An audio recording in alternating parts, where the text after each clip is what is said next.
Now that we know how to draw all three forms in our composition, it's time for us to discuss how these set up together to create this particular photo. So noticing in the center here, I have my cylinder that's in the middle of the two shapes. However, the actual center of my photo, if I measure from this line of my cube to the edge of my picture, that's actually the middle of the photo. So on my paper, okay, mind you, we want to draw this big so we fill the space. Please make sure your paper is in this orientation. We do not want to be up and down in portrait. We want to be in landscape orientation. To start my cube, I want to find the dead center of my picture and start my first line. So right in the middle of my page, I'm going to start my cube with that straight line. Now notice this goes down pretty far, but we have to have some space here to leave room for our shadow and our table. So I'm going to bring this down and stop probably about right here. Now we know the cube is comprised of 3 sets of parallel lines. So I can continue my cube with my next parallel line. However, I'm going to skip this one for the time being. I want to make sure that I make my cube wide enough so that I fill the whole composition. I'm going to jump to this line. Now notice there's a small space over here. So I'm going to start by giving myself approximately an inch from the edge of my paper. If you'd like to measure that out, you sure can. Look at that, that's almost a perfect inch. And you can actually use your ruler if you'd like to make sure that these lines are nice and straight. Just make sure we don't get those going crooked. This line is going to be even with my previous line. In height, how high up that goes, and the length, those should be about equivalent to each other. Now my middle line here, I know I have to drop down a little bit, okay? So if this is level, drop down before I start that line. So right about in the middle there, I'm going to draw my next line.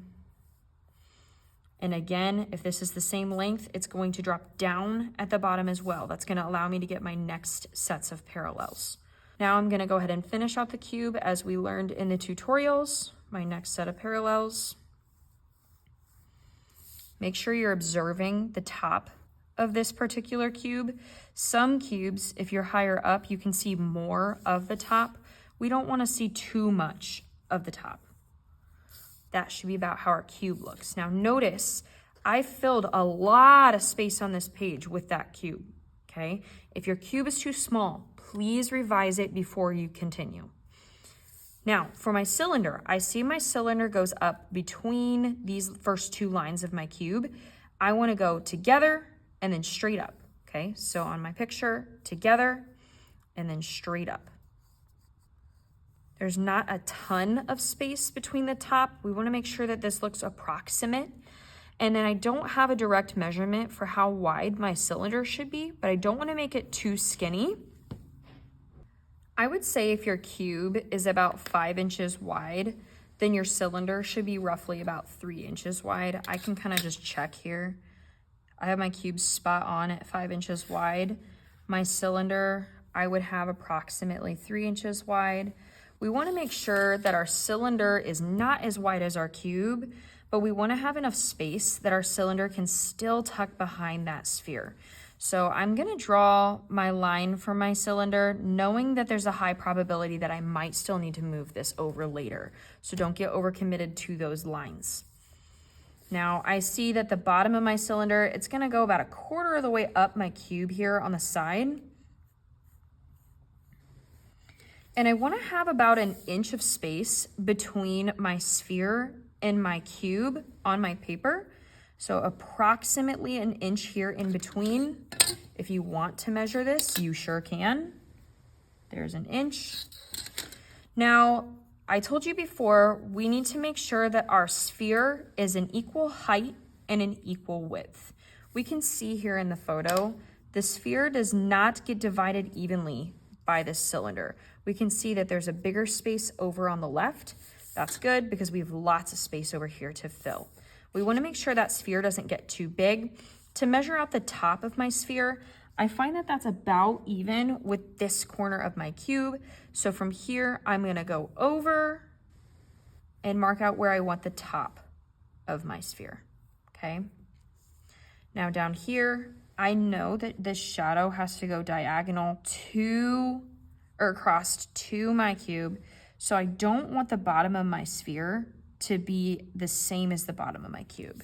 So I'm gonna go about from the middle, and I'm gonna go over and make this the bottom of my sphere, okay? So if this is the height of my sphere, then this also has to be the width of my sphere. Now we can measure that from where we created that other little line here. So that's gonna make the other side of my sphere about right here. I wanna make sure those are the same size. Make sure that I've created an even cross so that these are crossing like actually at the middle. And now that I have those measurements, I can go ahead and set up my sphere. Again, please don't trace. I want this to be your best effort. It's not helping you learn if you're just tracing something. You're not always going to have something that you can trace. And then once I have my sphere set up how I want, I think that these three forms look very balanced. I notice that they take up a good amount of space. There's not a ton of extra space over here. There's not a ton of extra space over here. With those forms, I can connect my cylinder if I need to. I now need to add my shadows and my table. You do not have to shade the sky area up here. We don't need that, but we do want to shade the three forms and the table. I have to add the line for the table. I find that this goes a little above halfway up my cube. The important part here is making sure that you can still see the bottom of my cylinder so it doesn't look like my cylinder is levitating. So I'm gonna add my table here, making sure that's even on both sides, and checking to make sure my cylinder is below that line. Now for my shadows, I see this shadow that is cast from my sphere onto my cube. This is about 3/4 of the way up my cube, and it kind of splits to the middle of this bottom line. So I'm gonna add that curve.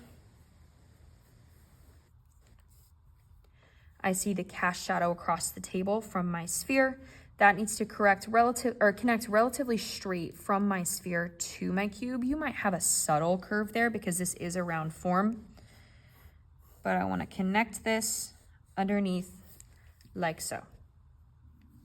I can also see there's a small space of table back here that doesn't get that shadow, so I have to create the back of this form. Now this whole area right here is going to get shaded along with that. With my cube, I have to add the cast shadow behind that as well. I can see if my light source is up here and I'm getting my shadows to go back in space, this shadow and this shadow have to align with each other. Otherwise, it's going to look like there's multiple light sources and it's going to be confusing. So under here, I went pretty straight across. So from right here, I'm also going to go pretty straight across. Creating my cast shadow from my cube. Just like that. And now I have my still life drawn, and this is where we would begin with our transfer process.